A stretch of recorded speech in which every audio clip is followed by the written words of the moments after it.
Денеска започнува молитвената седмица, што ќе трае до следната сабота. Како што знаеме, браќи и сестри, секоја година на есен добиваме посебен материјал, посебно градиво, што го читаме, се молиме, се со цел да се зајакне нашата духовност и нашата меѓусебна врска како браќа и сестри помеѓу себе.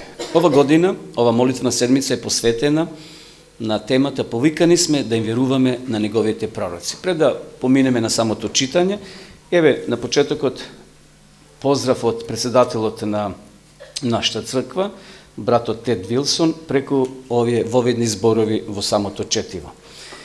Бог од секогаш сакал да му комуницира со суштества што ги создал. Пред да настапи гревот на овој свет, тој одел и разговарал со Адам и Ева во рајската градина. По падот тоа веќе не било можно, затоа што грешните човечки суштества би биле уништени во неговото божествено присуство. Меѓутоа, не сакајќи да не напушти, Бог обезбедил друг начин да ги пренесе своите посебни пораки кои содржали упатства, предупредување, укор и љубов кон неговиот народ, дарот на пророштвото. Божите пророци се толку важни што Библијата ни кажува, зашто Господ Бог не прави ништо додека не ми ја открие тајната своја на своите слуги, пророците. Темата на ова молитвена седмица е вера во неговите пророци и во текот на ова недела ќе зборуваме за неколку важни прашања во врска со овој прекрасен пророчки дар, вклучувајќи ги одговорите на прашањата зошто Бог праќал пророци, што ги потикнувало пророците да ги објавуваат своите пророштва, кои се обележата на еден вистински пророк, како ги толкуваме пророчките зборови и друго. Муркос и Клаудија Бланко ќе не водат секој ден со цел подобро да ја разбереме оваа важна тема преку нашите втемелени и вдахновени писци, односно надписи. На крајот од седмицата ќе ја чуеме проповета "Порака на пророкот до Божиот народ на крајот од времето", што представува извадок од списите на Елена Вајт и низиниот силен акцент што го става на Библијата како единствено мерило на верата и животната практика. Ви поканувам да одвоите време секој ден да проучувате и да се молите во текот на оваа посебна молитвена седмица. Сигурна сум дека Бог ќе го даде својот голем благослов, кој ќе се собереме како едно светско црковно семејство, кое тежиштето го става на верувањето на неговите пророци во исчекување на скорото Христово доаѓање. Тоа беше пораката од братот Тед до сите Божји луѓе на оваа земја, обединети во христијанската адвентистичка црква. Темата, како што прочитавме, јас ова го извлеков од самиот гласник, кој вели дека ќе биде ставен акценат на верата и неговите пророци. Денеска се успоруваат Божите пророци или Божиот пророк од некои луѓе. Меѓутоа, верувам дека ова четиво, овој материјал уште еднаш ќе ни помогне дека Божите пророци се вдахновени Божи луѓе, преку кои Бог ја праќал соодветно својата порака. Кои се тие обележи на вистинскиот пророк? Дали денес како некој пророк се појави во наше време, а се појуваат?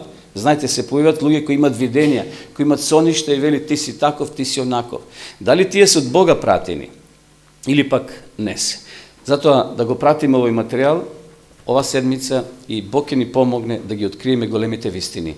Првото четиво што ќе го читаме сега, ќе ја замолиме сестра Гордана да не поведе "Повикани сме да им веруваме неговите пророци". Повели сестра.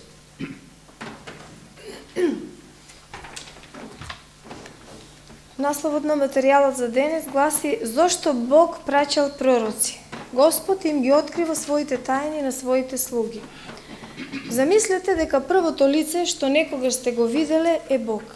Замислете дека првиот глас што некогаш сте го чуле бил Божиот. Така било со Адам и Ева.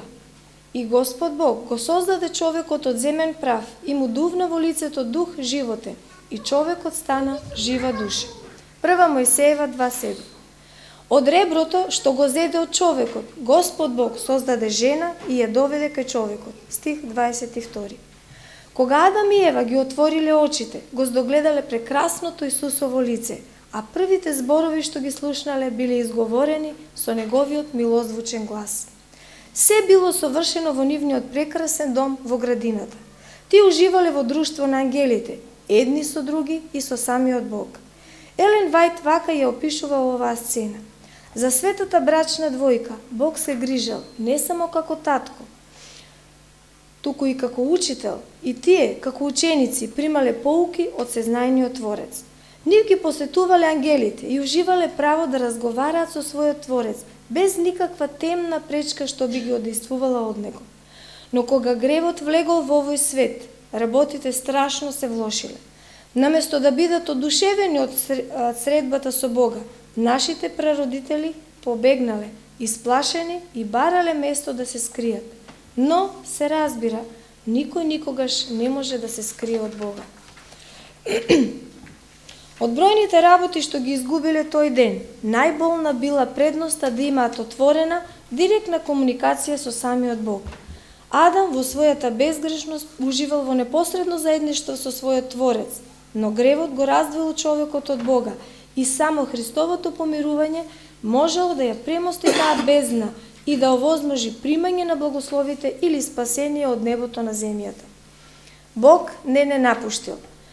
Кога некого сакаме, со таа лично сакаме да разговараме и со неа да поминуваме време, оние меѓу нас, кои се родители, копнеа да бидат со своите деца, со нив да делат искуства, да ги поучуваат, да ги храбрат и да им нудат помош кога тоа е потребно. Сакаме да им го дадеме дарот на своето присуство и заедничка комуникација. Ако ние, како човечки суштества, толку копнееме да комуницираме со оние кои што ги сакаме, колку посилно нашиот небесен татко сака да комуницира со нас. Исус рекол и така: ако вие кои сте зли, знаете да им давате добри дарови на своите чеда, колку повеќе вашиот татко кој е во небесата ќе им даде добра на оние кои го молат. Матеј 7:11. Бог не го напуштил овој народ, препуштајќи го на ѓаволските лукавства. Бидејќи Бог повеќе не можел директно да му се обраќа на паднатиот човек поради гревот кој се испречил меѓу нив. Ниту пак можел да го поучува како што го правил тоа порано. Тој смислил други начини како на светот да му ги даде толку важните спасоносни упатства. Библијата наведува барем 9 начини кои Бог ги користи за да комуницира со луѓето. Прво, ангели; второ, создавање, природа; трето, облак, столб од оган; четврто, Урим и Тумим; петто, соништа; на шести начин, глас од небото; 7. Водење на поединци од Светиот Дух; 8. Христос лично; и 9. Пророци. Иако Бог ги користил сите тие методи на комуникација со луѓето, најголемите откровенија на Божјата волја, како упатство на црквата, секогаш биле давани преку пророците. А Исус бил главен меѓу нив. Лука 24:19, Матеј 13 глава 57-58. Божјите пророци се толку важни, што Библијата не уверува. Господ не прави ништо, а да не им ги открие своите намери на своите слуги, пророците. Тоа го има во Амос, 3 глава, 7 стих. Зошто Бог ги праќал пророците? Зошто Бог ги испраќал пророците? Одговорот го наоѓаме во Библијата. Зашто му беше жал за својот народ. Втора Дневникова 36:15. Контекстот на овој стих е интересен. Јудиното царство многу изгубило и се наоѓало на прагот на вавилонското робство и уништување. Пониза лоши цареви, Седекија, последниот цар на Јуда, и сите свештенички главатари и народот грешеа многу, следејќи ги гнасните дела на јазичниците, онечистувајќи го Господовиот дом, посветен во Јерусалим. Стих 14.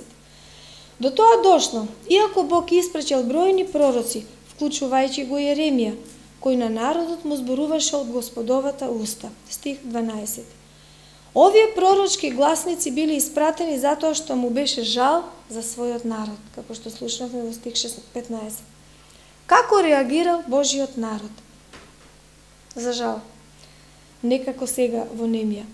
Но тие им се подсмеваа на Божиите гласници, презирајќи ги неговите зборови и подигрувајќи се со неговите пророци, додека не се подигна Господовата јарост против неговиот народ, та веќе немаше лек.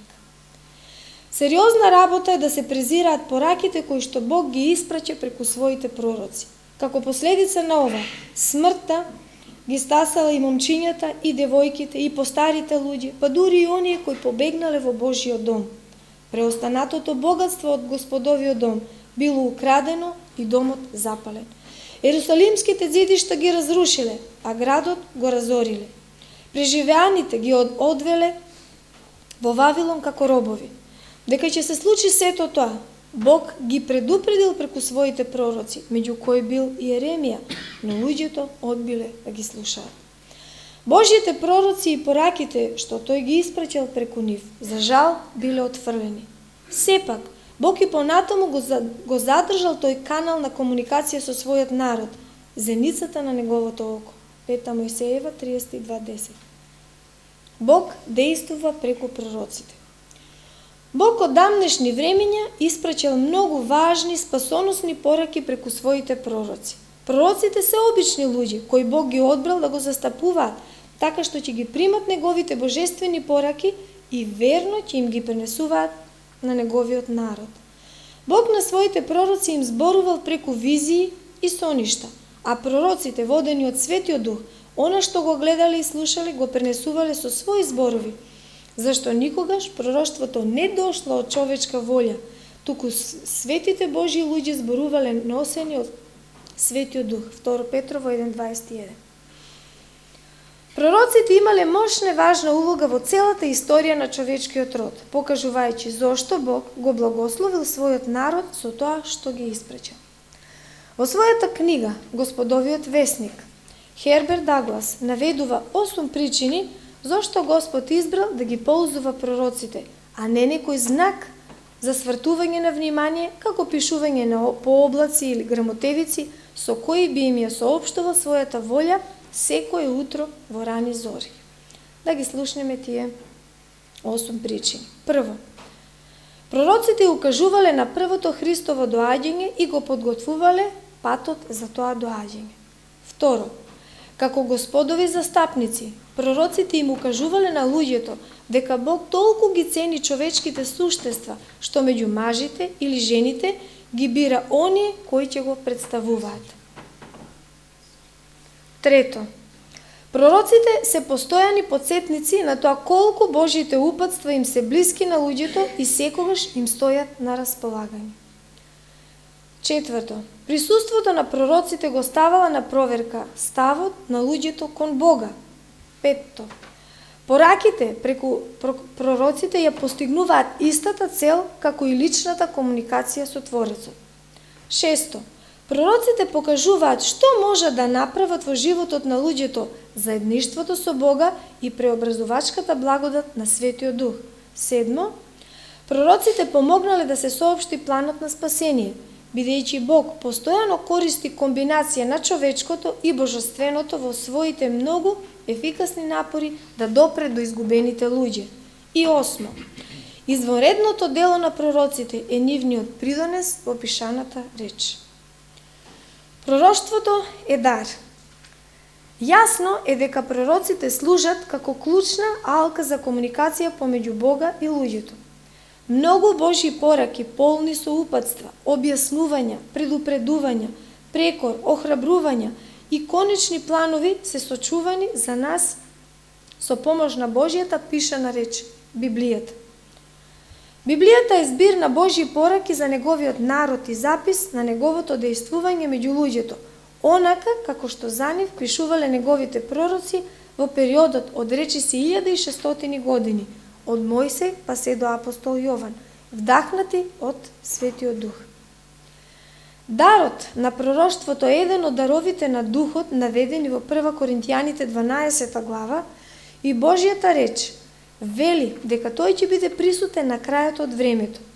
По повод препознавањето на остатокот од Божиот народ во последните денови читаме Откровение 12:17. И змевот се разгневи на жената и отиде да војува против другите од незиното семе, против оние кои ги пазат Божјите заповеди и го имаат Исусовото сведоштво.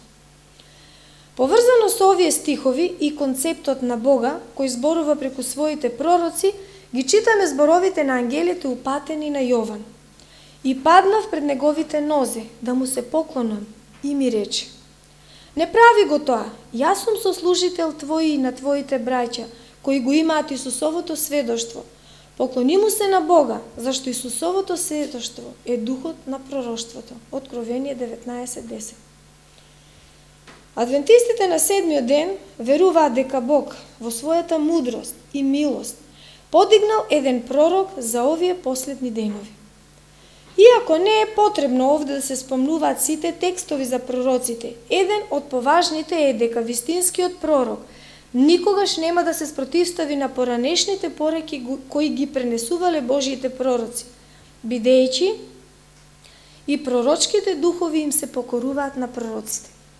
И покрај законот, покрај сведоштвата, ако не зборуваат според ова слово, нема светлина во нив. Исаија 8:20.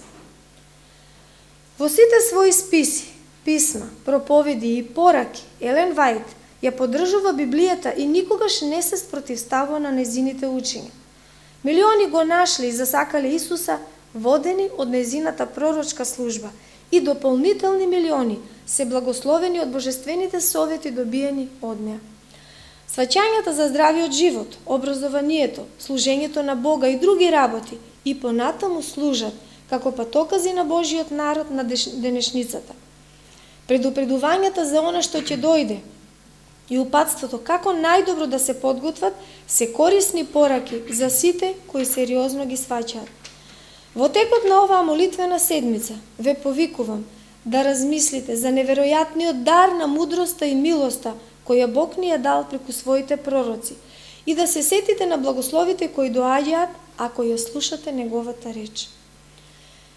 Верувајте му на Господ, вашиот Бог, и бидете цврсти. Верувајте им на пророците негови и ќе имате успех.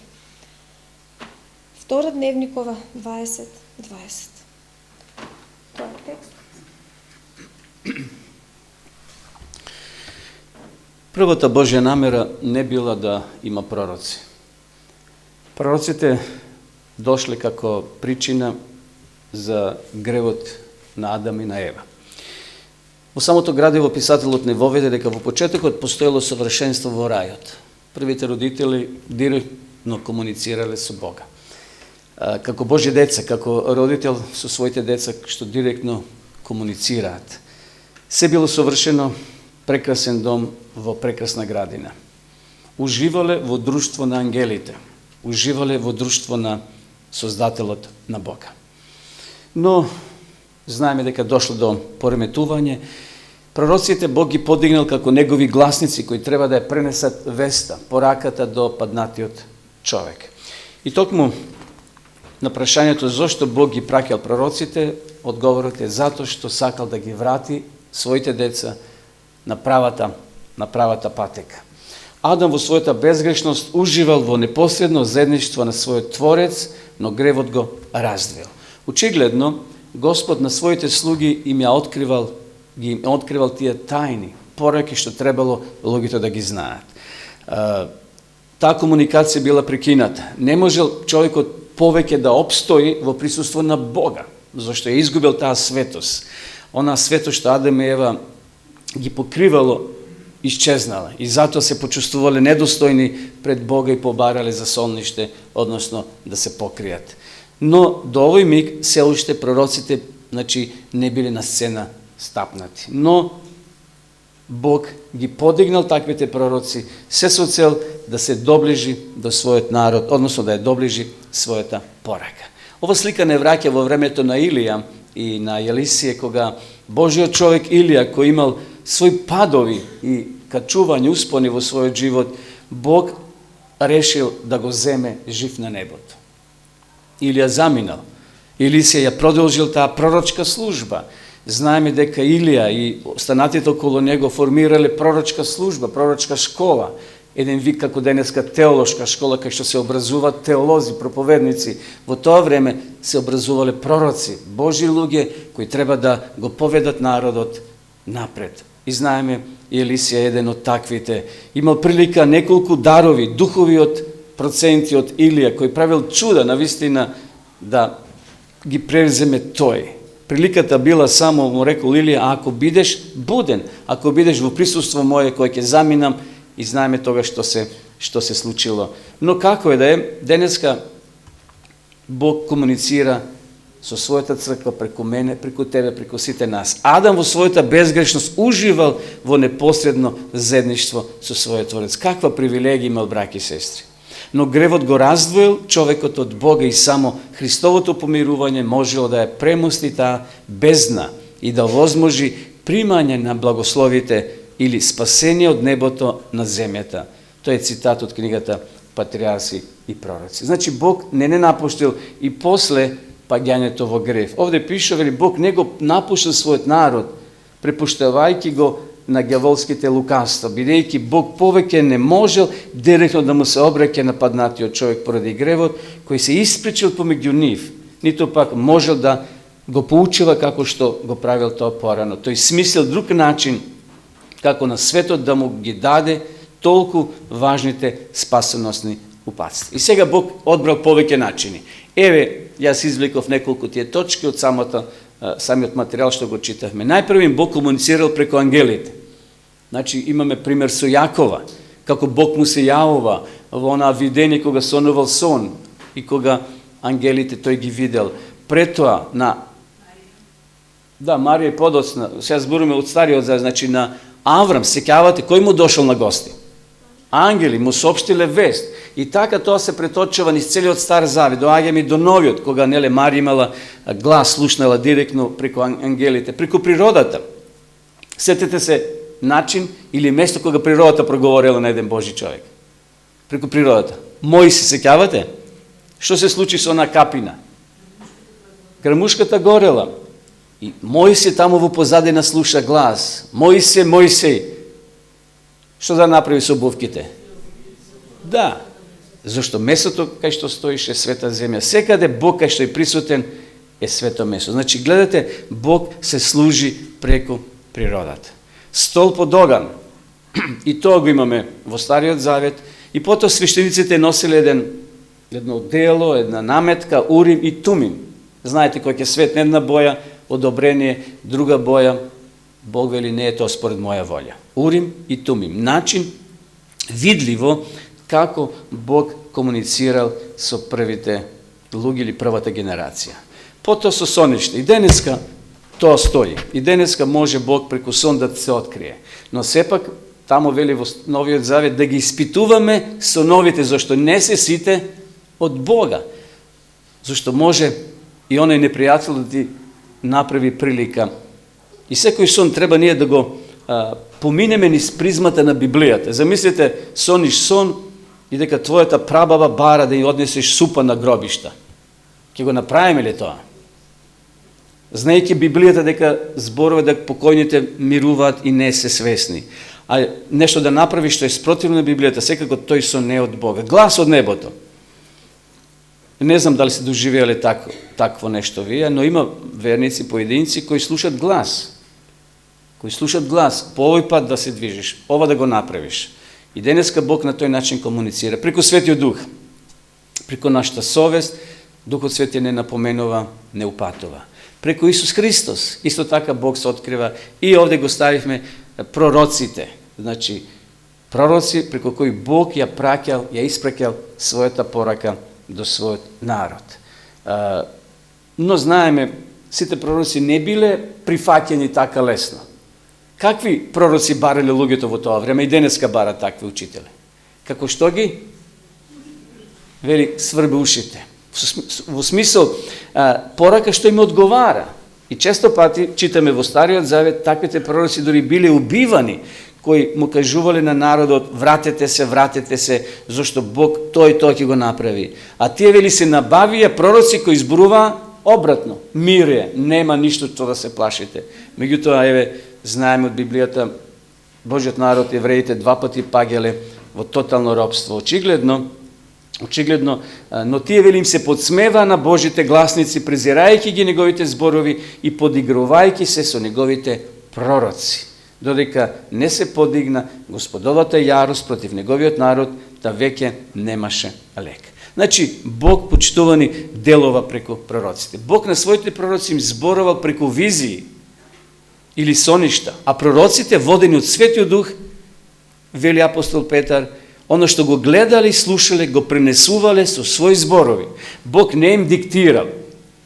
Па и самата Елена Вајт кажува, подоцна ќе видиме неколку слики од неа, зашто е поврзана со овој материјал. Елена Вајт тоа го гледала во визии, во виденија и станувала ноќе да ги запише тие мисли, зашто се заборава. Или ја будела својата секретарка, таа имала секретарка кој би запишувале поедини визии. Таа ги запишувала за да може подоцна да ги оформи. Знаете, соно трае кратко, но може да го раскажеш цел саат да зборуваш. Така да, зашто никогаш пророштвата, вели Петар, апостол Петар, не дошле од човечка волја, толку светите Божји луѓе зборувале носени, инспирирани, потикнати од Божјиот Дух, од Светиот Дух. И затоа е многу важно да ја разбереме ова поента во склоп со денешните движења во овој свет, кај што се негира делото на Елена Вајт и низините списи.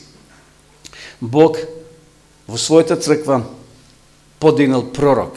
Знаеме, пред Елена Вајт биле повикани двајца момчиња, млади, интелигентни, тие одбиле да му се стават на олтар во служба на Господа.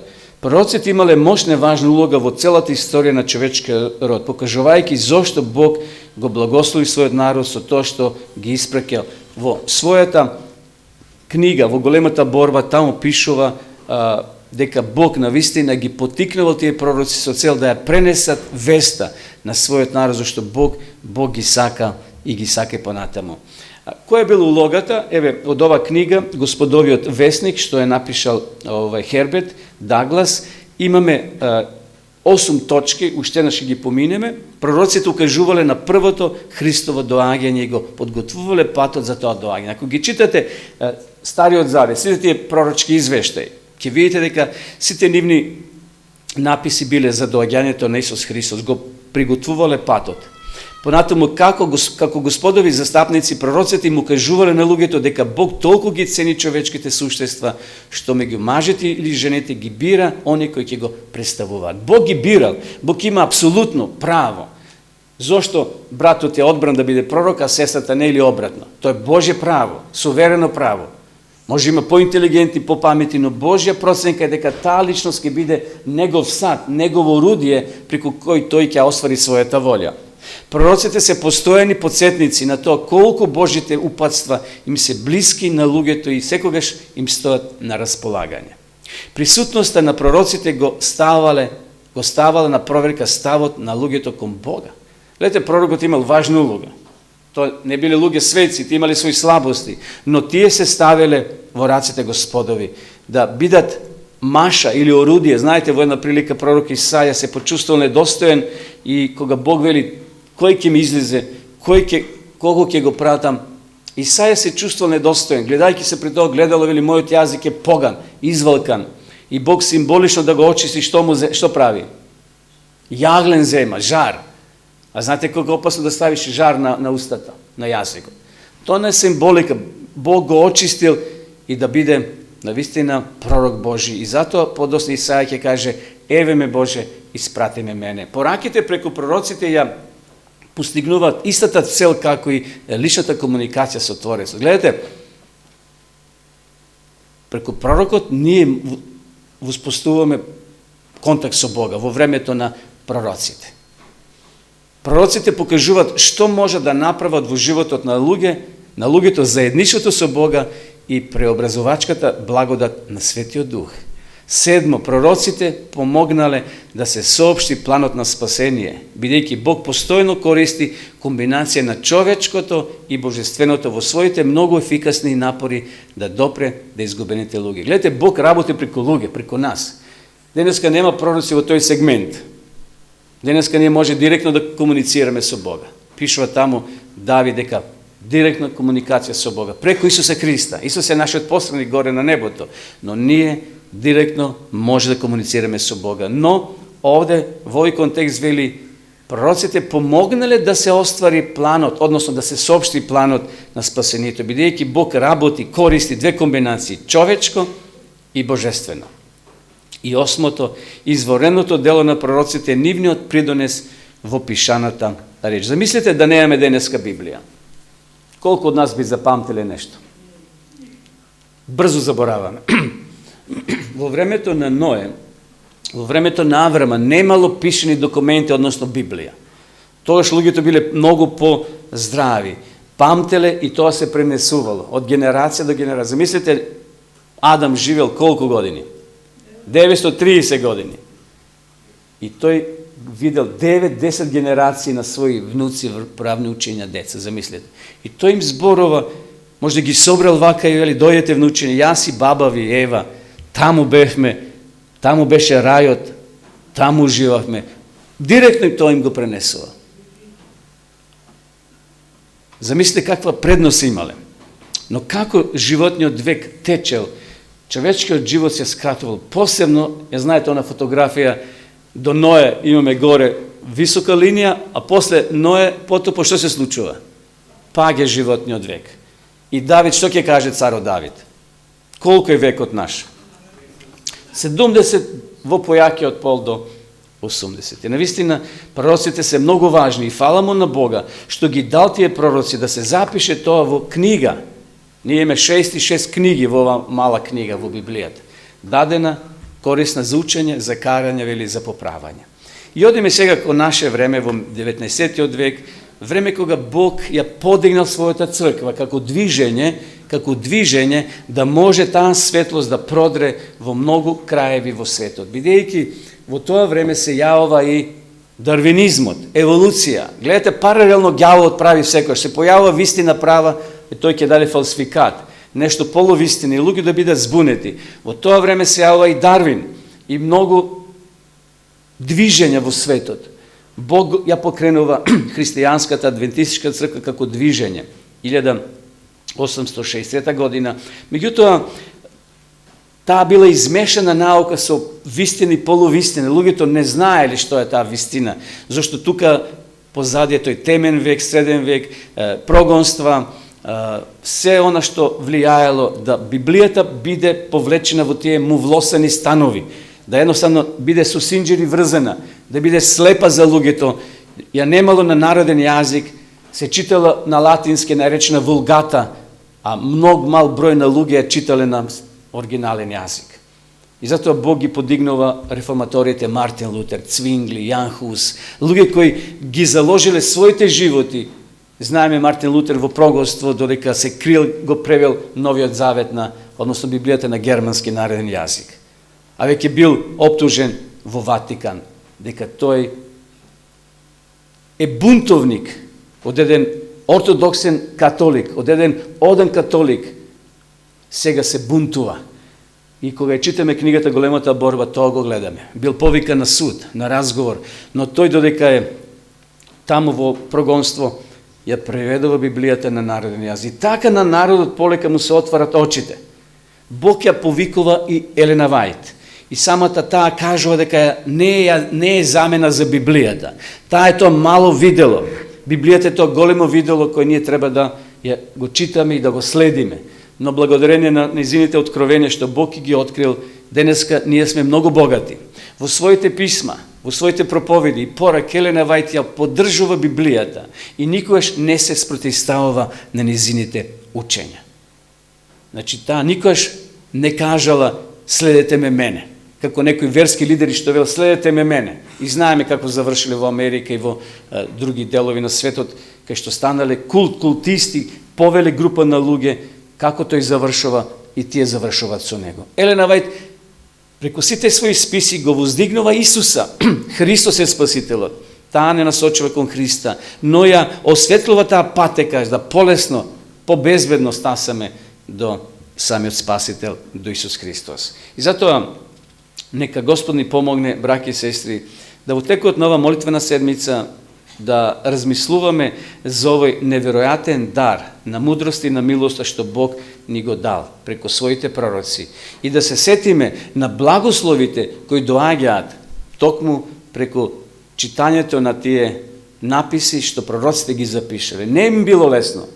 Учеме во поукава за Ездра и за Немија, во какви тешки времења морале да пишуваат. Со една рака имале борбена проготвеност, а во другата треба да пишуваат одредени пасоси. За денеска ние тоа да го имаме. Не им било лесно, но Бог ги водил, Бог ги чувал. Секако тие пророци били од сите сталежи, од сите раси и класи, учени по неучени. Амос ке каже, бев слуга, чувал овци, говедар, тој не му било испод цена тоа да го признае. Еден Лука бил доктор, Бог користи разни квалитети на образование на луѓето. И затоа денеска Бог може тебе и мене да не употреби за прослава на Неговото име. Преку тие пророци Бог се прославил. И затоа во втора дневникова ќе читаме на крајот, вели, верувајте му на Господ, нашиот Бог, и бидете цврсти. Верувајте му на пророците Негови и ќе имате успех. Еден превод вели друг, ќе бидете среќни. Ајде, браќи и сестри, да ги збиме редовите во овој контекст, да не дозволиме ѓавол да не разедини. Кога е во прашање тројството, кога е во прашање учењето на Светиот Дух, дали е личност, дали не е, тоа општо не е ни толку важно да го целосно разбереме, ако не ни е откриено. Толку колку што е откриено, да го прифатиме и да му бидеме верни. Овде вели, верувајте му на Господа, на вашиот Бог и бидете цврсти. Верувајте му на пророците и ќе имате радост, ќе бидете радосни, ќе бидете срехни и ќе бидете благословени. И затоа нека Господ навистина ни помогне да ја разбереме Неговата порака преку ова четиво, да му возможиме на Светиот Дух, да го расветли тоа што можеби во мојот ум се уште не е чисто. Секако се не може да разбереме, ние сме смртни, грешни суштества, но оно што е откриено, да го прифатиме со вера и така, напредувајќи во верата, еден ден, да имаме прилика да се сретнеме, замислите таму да се најдеме со Божите пророци, да ги прашаме директно, како тоа тие го добивале од Бога видение, како тоа го пишувале, како тоа го доживувале. Може тоа да го доживееме, ако денеска останеме на Божја страна како Негови следбеници. Нека не Бог во тоа благослови. Амин.